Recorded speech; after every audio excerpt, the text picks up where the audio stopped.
voice so powerful it stopped strangers cold. A song that rewrote the rules. A moment the whole world was watching.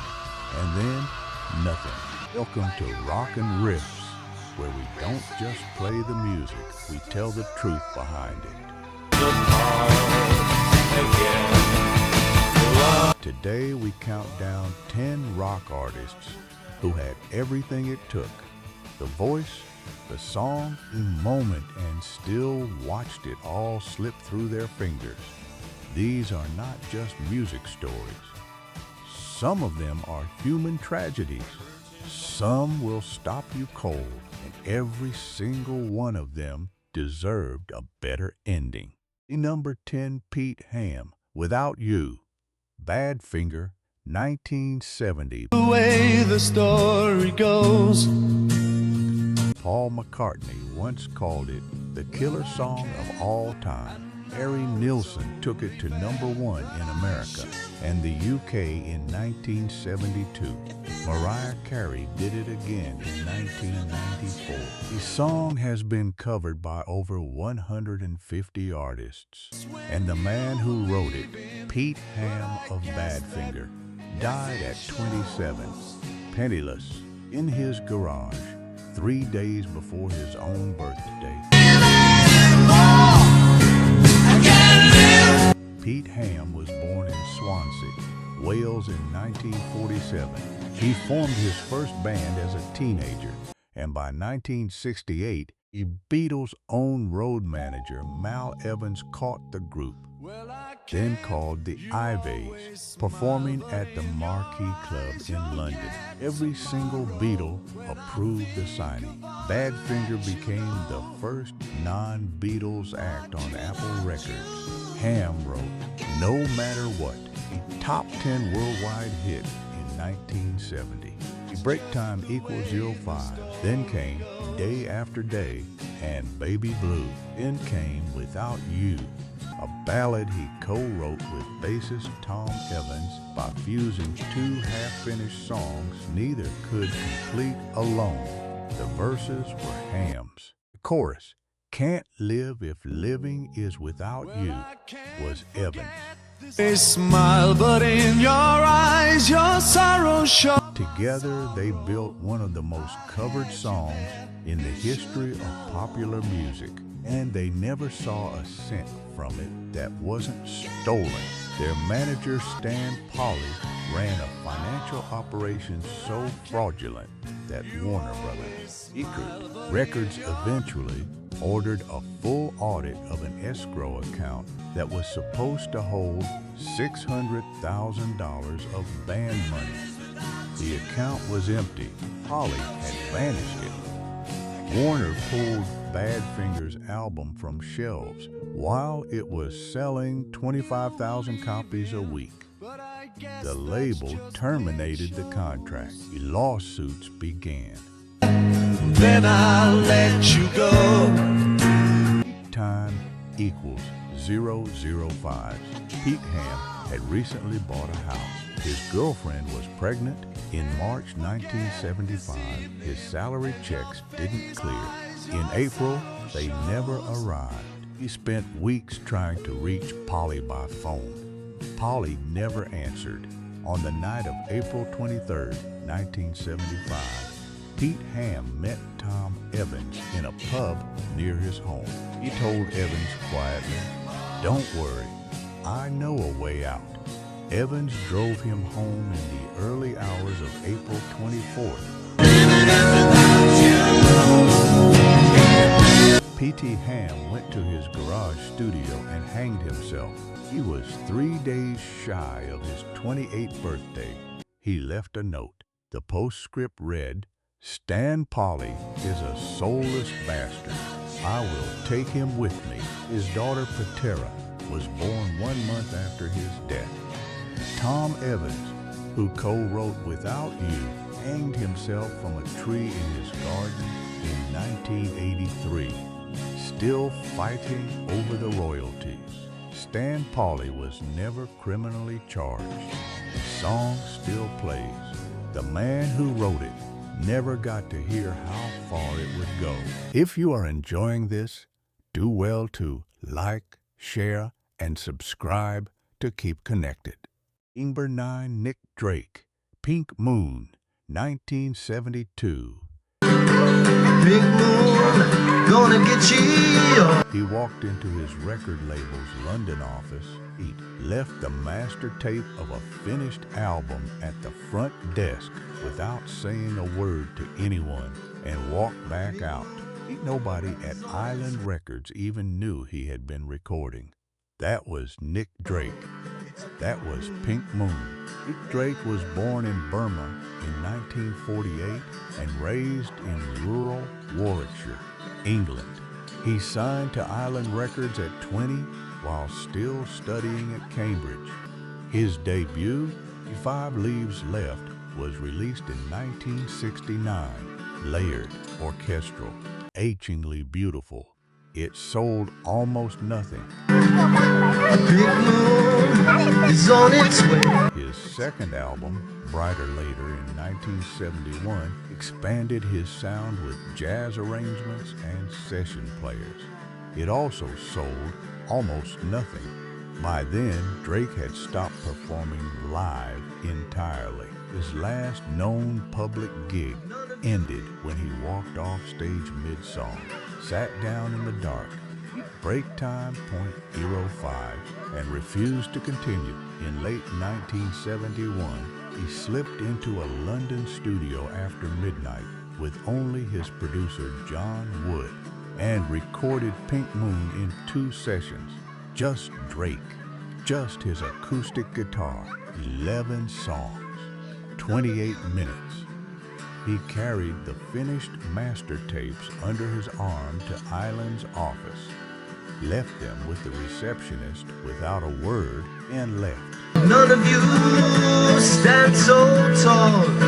Island released Pink Moon in February 1972.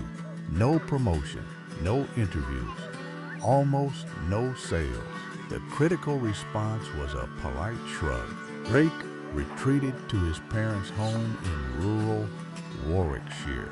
He attempted to record again in 1974, but struggled to sing and play at the same time. His depression had become severe. His weekly retainer from Island had been stopped. In the early hours of November 25, 1974, Nick Drake took an overdose of his prescribed antidepressant medication. He was 26 years old. He had recorded 3 albums. Combined lifetime sales at the time of his death were in the hundreds.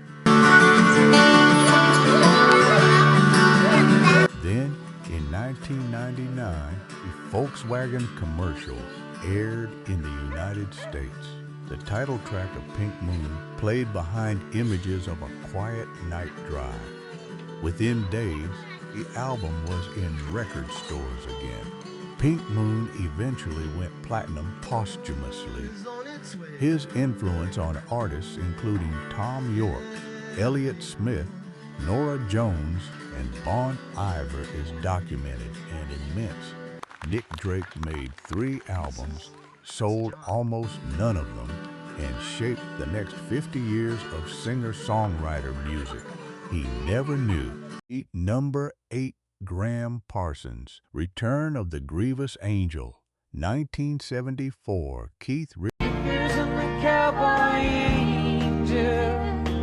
of the Rolling Stones said it plainly. Graham Parsons was the one who turned him on to country music. The album Let It Bleed, the album Sticky Fingers, the American soul those records carry. That was Graham Parsons talking through Keith Richards to the world. And Parsons himself was dead at 26. Graham Parsons was born in Winter Haven, Florida, in 1946 into a family with old Southern money. His father was a decorated World War II fighter pilot who died by suicide when Parsons was 12. His mother drank herself to death on the day of his high school graduation. Despite all of it, Parsons found his calling early. By 1968, break time equal. Deepened 05s, he had joined the Beards and almost single-handedly redirected the most important folk rock band in America toward country, steering them into Sweetheart of the Rodeo. He now considered one of the most important country rock albums ever recorded. He left after one album because he refused to tour South Africa. He then co-founded the Flying Burrito Brothers, effectively inventing the American country rock band as a concept.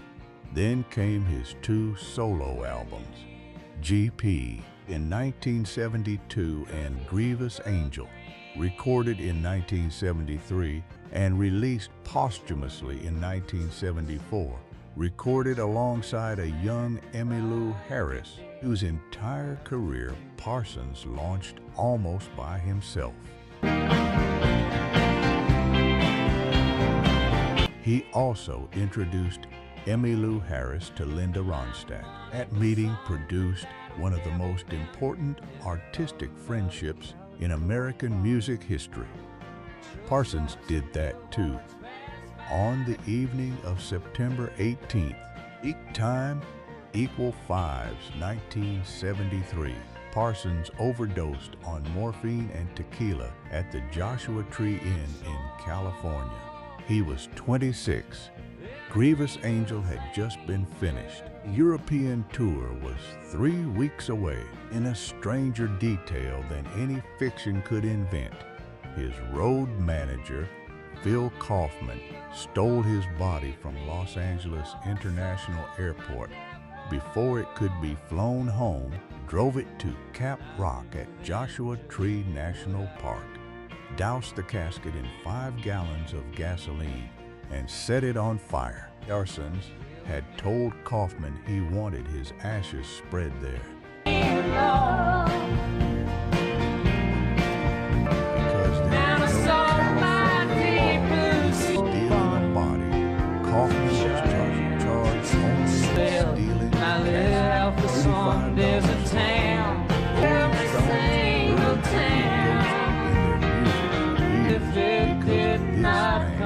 the Eagles heard it, Wilco heard it, Ryan Adams heard it.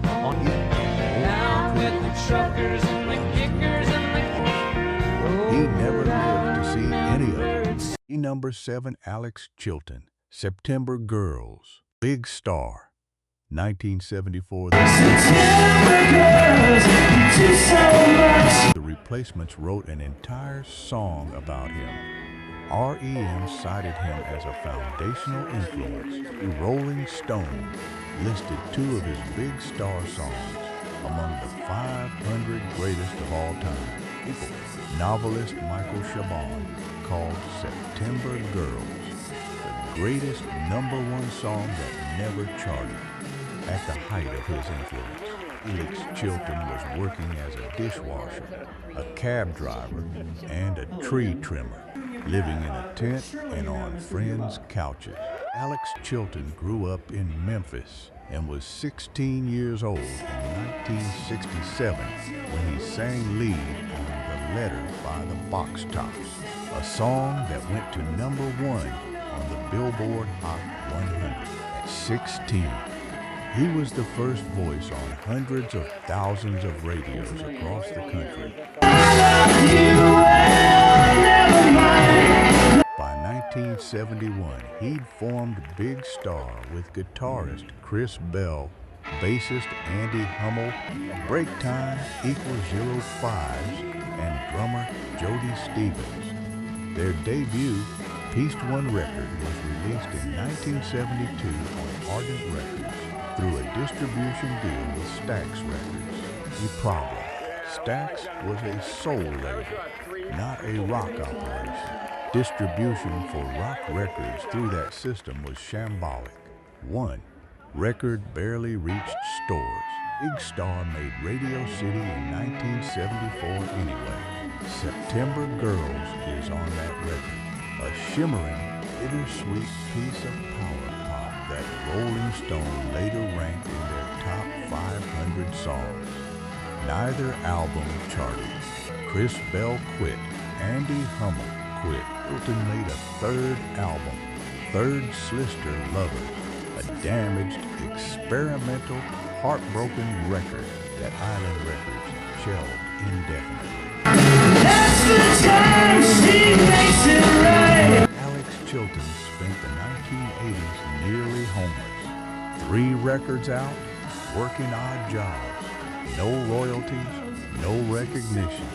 When the Bangles covered September Girls and their version went platinum, they discovered Chilton had received no songwriting royalties. They wrote him a personal check for $18,000. That was the most money he had ever received from one of the most influential songs in rock history.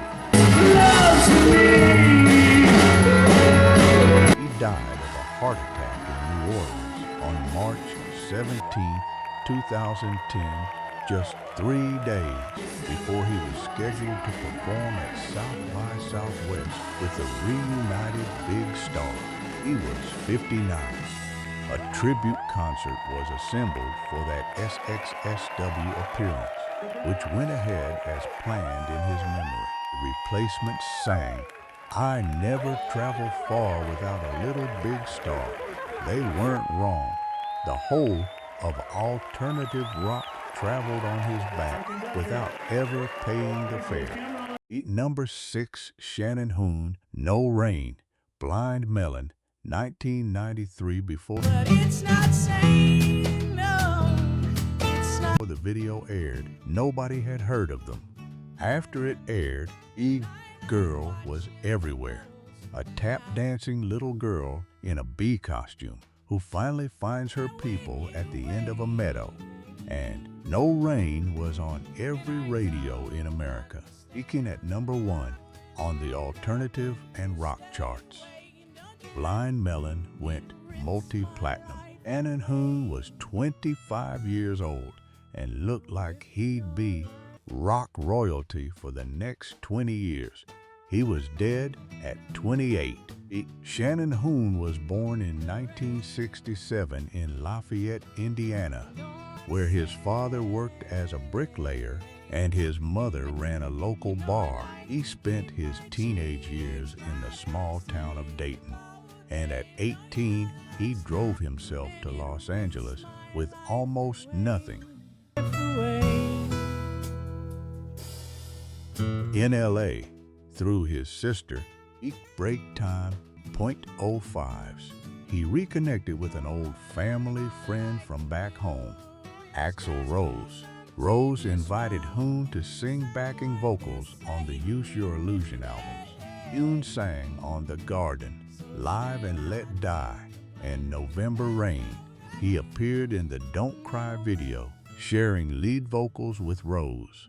Before Blind Melon had released a single song, Shannon Hoon's voice was on 2 of the biggest hard rock albums of 1991. He formed Blind Melon with 4 other musicians, signed to Capitol Records for $500,000. And when the No Rain video went into heavy MTV rotation in 1993, everything exploded overnight.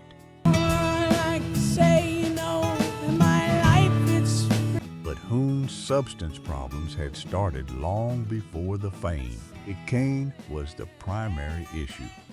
The success accelerated access and made everything worse. He was arrested for indecent exposure at a Vancouver show in 1993. Peak time .05s. He performed at Woodstock, 94 high on LSD, wearing his girlfriend's white dress. He went through 2 rehab stints in 1994 and 1995. His daughter Nico Blue was born on July 11, 1995. He checked into rehab again just before her birth, trying to become the father she deserved. 3 months later, he was back on tour for Blind Melon's second album, Soup. The counselor hired to accompany him on the road was let go after the first week. On October 20th, 1995, after a show in Houston, Hoon went on an all-night cocaine binge. The next morning, Blind Melon's sound engineer went to the tour bus in New Orleans to wake him for sound check. Hoon was unresponsive. He was 28 years old. His daughter was 3 months old. His grave in Dayton, Indiana, is inscribed with a lyric from the first song he ever wrote. I know we can't all stay here forever. Blind Melon searched for a replacement vocalist for 4 years. They never found one and officially dissolved in 1999. Number 5, Scott Weiland, Plush, Stone Temple Pilots, 1993. He sold over 50 million records across his career. Stone Temple Pilots Chord debuted at number 3 on the Billboard 200. Plush won a Grammy for Best Hard Rock Performance in 1994. His second album, Purple, entered the chart at number 1.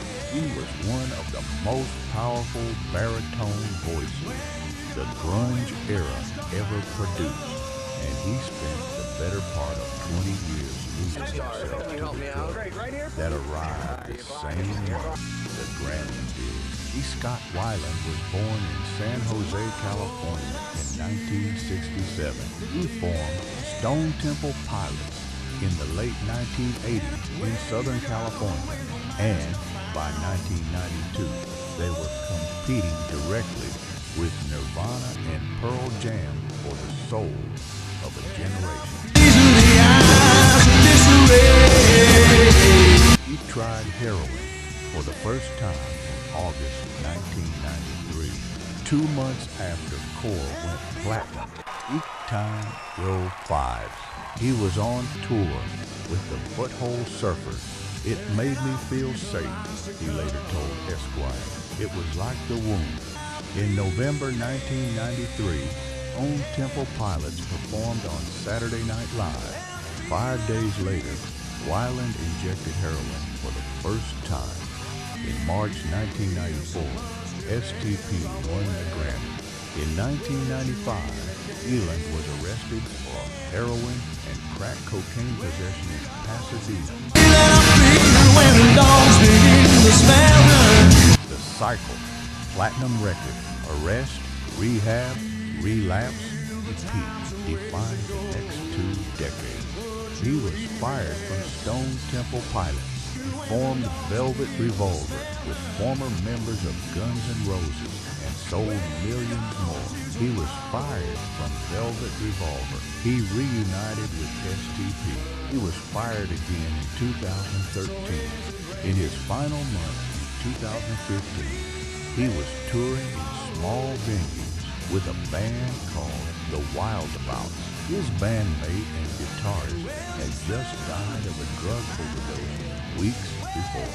Weiland was experiencing episodes of paranoia and mania from unmanaged bipolar disorder. A scheduled show in Bloomington, Minnesota had been canceled 9 days before his death due to slow ticket sales. On December 3rd, 2015, Scott Weiland was found dead on his tour bus in Bloomington, Minnesota. He was 48. The official cause was accidental overdose of alcohol, cocaine, and prescription medication. His ex-wife, Mary Forsberg Weiland, wrote a devastating piece in Rolling Stone. Our hope for Scott has died. Let's choose to make this the first time we don't glorify his tragedy with talk of rock and roll and the demons that don't have to come with it. He wanted to leave a legacy. He wrote that down himself in an interview in 2001. The music is the legacy. The rest is the warning. Number 4, Elliott Smith, Between the Bars, 1997. Been out haunting your neighborhood. He stood on the stage of the Academy Awards in 1998 in a white suit performing an Oscar-nominated song. He's surrounded by Celine Dion and a room full of Hollywood royalty. He looked like he wanted to disappear. He probably did. That moment, indie folk singer in a borrowed suit at the Oscars is the exact image of what Elliott Smith's life felt like from the inside. Elliott Smith was born Stephen Paul Smith in Omaha, Nebraska in 1969. He was raised partly in Texas, then moved to Portland, Oregon at 14 to escape an abusive stepfather. He was self-taught on guitar and piano, and by the time he released his third album, Either Or, in 1997, he was recording everything himself. Instruments, vocals, production on borrowed equipment in rented rooms. Peak time equals 005. Director Gus Van Sant heard Either Or and used 3 of its songs in Good Will Hunting, along with a new song Smith wrote specifically for the film, It's Misery. The film was a phenomenon. Smith was nominated for the Academy Award for Best Original Song. He performed at the ceremony in February 1998, losing to Celine Dion's My Heart Will Go On from Titanic. He was then signed to DreamWorks Records. He was suddenly the most prominent unknown in America. Between the Bars, the song that opens quietly like a secret being told, was the one that defined him most in that period. Pitchfork described it as concealing its desperate melancholy within a lilting melody that never stops moving forward. It was written about the seductive pull of alcoholism. By 1998, Smith was fighting it daily. Peak time equals 0.05s. The DreamWorks years brought money and pressure and a deeper spiral. Heroin, antidepressants, alcohol. He threatened label executives that if they didn't release him from his contract, he would take his life. They eventually relented. He got sober in 2002. He gave up alcohol entirely on his 34th birthday, August 6, 2003. On October 21, 2003, Elliott Smith was found in his Los Angeles home with 2 stab wounds to the chest. He was 34 years old. The coroner's report left the manner of death, homicide or suicide, officially undetermined. The investigation was closed. Now, forget all about Phoebe Bridgers, Billie Eilish, Frank Ocean, and Madonna have all cited him as a defining influence. His signature technique of double-tracked vocals is now the sonic foundation of an entire generation of indie music. The album Either Or has sold over 400,000 copies. It has never once charted. He performed his Oscar song in a white suit and watched Celine Dion win. The world owes him more than it has ever acknowledged. Number 3, Jeff Buckley, Hallelujah, 1994. Her beauty and the moonlight. Oh. He was singing Led Zeppelin's Whole Lotta Love as he waded into the water. That is the last confirmed sound Jeff Buckley ever made. His roadie turned around to move a speaker from the water's edge. When he turned back, Buckley was gone. The Wolf River, a tributary of the Mississippi, swallowed one of the most extraordinary voices the 20th century ever produced. Jeff Buckley was born in 1966 in Anaheim, California, the son of folk singer Tim Buckley, who died of a drug overdose in 1975 without ever having a real relationship with his son. Jeff met his father only once. He grew up using his stepfather's surname, Moorhead, and only later reclaimed Buckley, his biological father's name, as a conscious act of claiming an inheritance he'd never received in person. He spent 6 years being ignored in Los Angeles before moving to New York in 1991. He did a tribute concert to his late father at St. Anne's Church in Brooklyn. He performed a single song and stopped the room cold.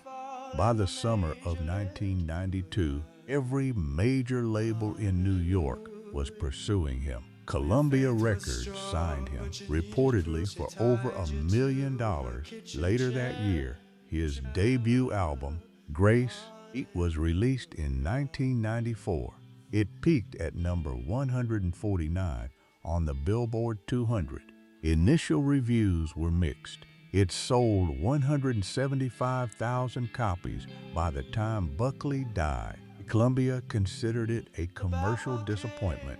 His cover of Leonard Cohen's Hallelujah, stripped down, intimate, emotionally shattering, was not released as a single.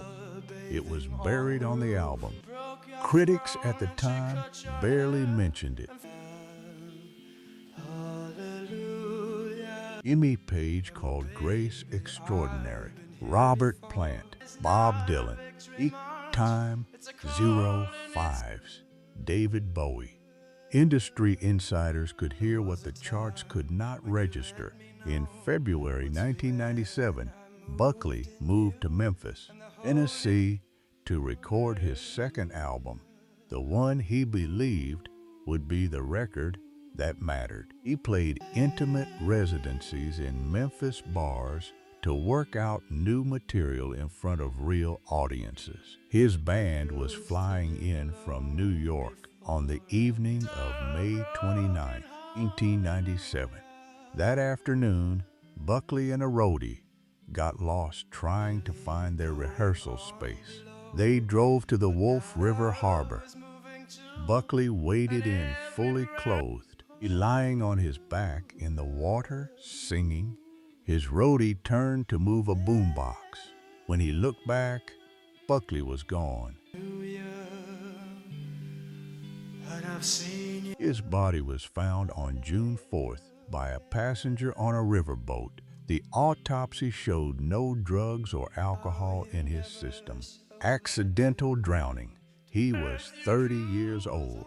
Ills of Grace increased every year after his death. His version of Hallelujah reached number 2 in the UK in 2008.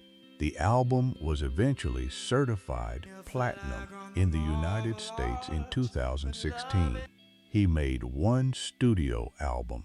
It is considered one of the greatest albums ever recorded. He had a second one almost ready. Number 2, Chris Cornell, Black Hole Sun, Soundgarden, 1994. He wrote the song in 15 minutes. He later said he expected the band to hate it. It won a Grammy. It won an MTV Video Music Award. It became the defining sound of an American summer, a swirling, ominous, gorgeous piece of music that didn't sound like anything else. And the man who wrote it in 15 minutes, Chris Cornell, had a 4-octave vocal range that musicians like Robert Plant and Eddie Vedder openly described as the greatest rock voice of their generation. Chris Cornell was born in Seattle in 1964. He dropped out of high school, worked as a dishwasher and fishmonger, and formed Soundgarden in 1984 alongside guitarist Kim Thayil. Soundgarden was the first Seattle band of their generation to sign with a major label, signing to A&M in 1988. Before Nirvana, break time equaled 05s. Before Pearl Jam, before the word grunge meant anything to anyone outside the Pacific Northwest. Their 1994 album Super Unknown debuted at #1 on the Billboard 200. Black Hole Sun and Spoonman both won Grammys. The album was nominated for Best Rock Album. Black Hole Sun was ranked by VH1 as one of the top 25 songs of the 1990s.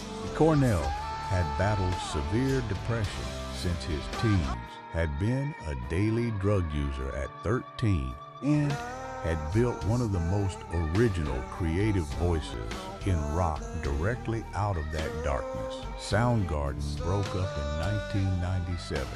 Internal tensions, exhaustion, creative weight of being the band everyone looked to. Cornell formed Audioslave with former Guns N' Roses members and sold millions more records. Soundgarden reunited in 2010 and released King Animal in 2012. In 2017, Eek Time Equals 05's tossed Soundgarden was in the middle of a reunion tour.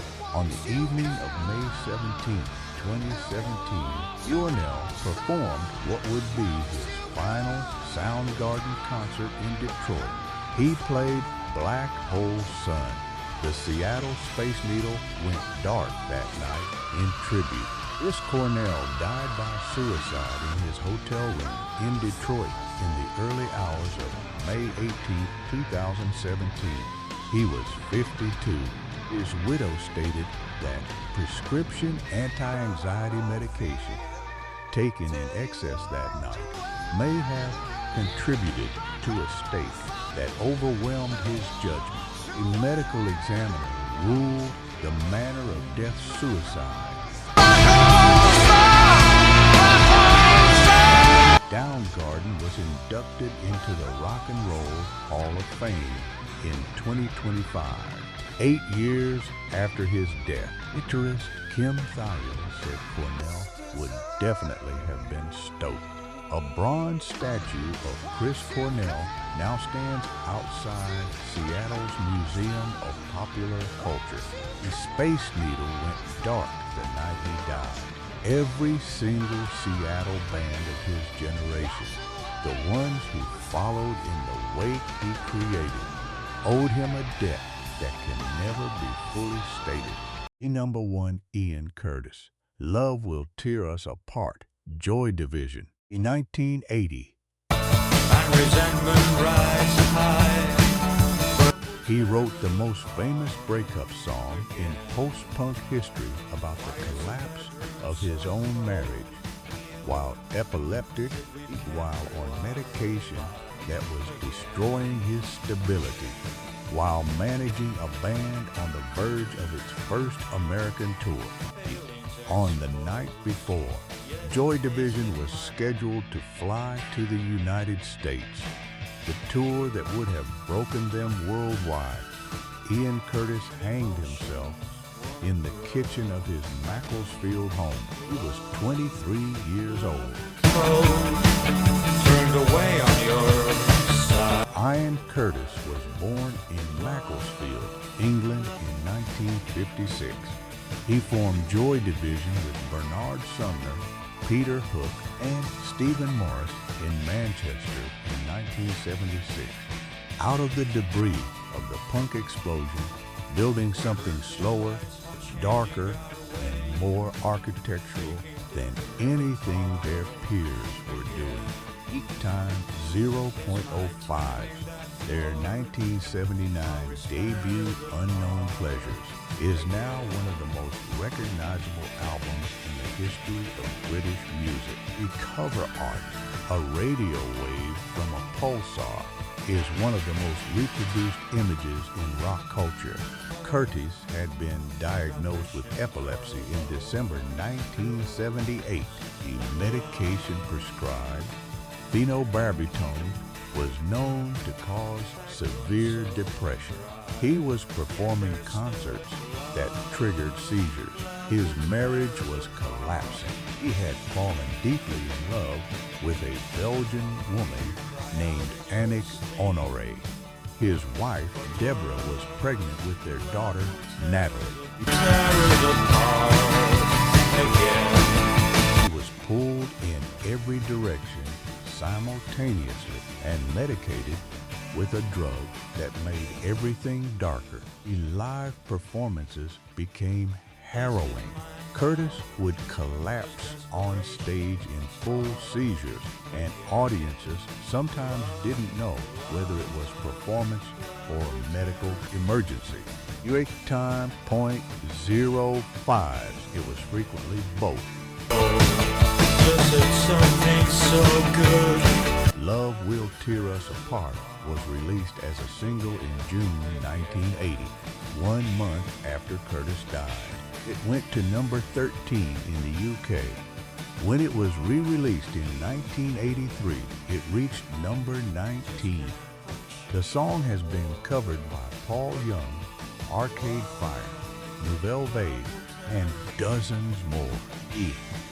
The remaining members of Joy Division reformed as New Order the following year and became one of the most commercially successful bands in Britain through the 1980s. Love Will Tear Us Apart grew with every passing decade. It is now a standard, one of the best-known songs in the post-punk canon.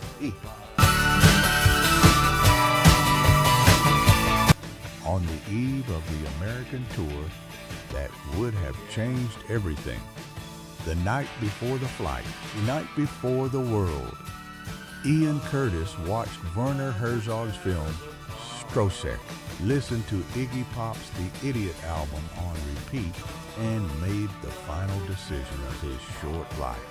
He was 23. Joy Division had recorded 2 albums. His daughter Natalie had not yet been born. Love Will Tear Us Apart plays somewhere right now. It plays every day. It will play long after all of us are gone. And the man who wrote it never knew.